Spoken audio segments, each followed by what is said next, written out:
brutális szex, akarom mondani, kekszet hoztam el nektek, gyerekek. Nagyon nagy ez a Lotus Biscoff.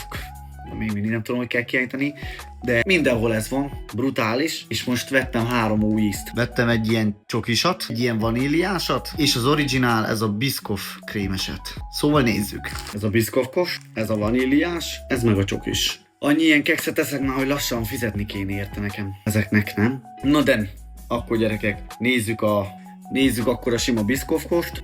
Még mindig nem bírom kimondani. Biscoff. Ennyi. Köszönöm szépen. Nézzük. A hagyományos keksze, bocsi, és a karamellás töltelék. Hát igazából ez 10 per 10. Hoppá. Jöhet, gyerekek, a vaníliás. Megnézzük, hogy ez milyen. Eddig top a vaníliás nekem. És nézzük a sima csokis, igen, milk csokisat, tejcsokisat. Jó. Tudjátok, gyerekek, otthon van az a pilóta keksz, na ez hasonló. Ez a Lotus, aki szeret ezt a Lotus kekszet.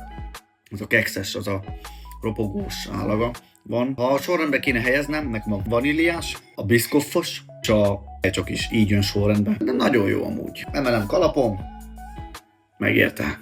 Ha tehetitek is van otthon, próbáljátok ki, mindenképp megér egy misét. Szóval igen, na sziasztok!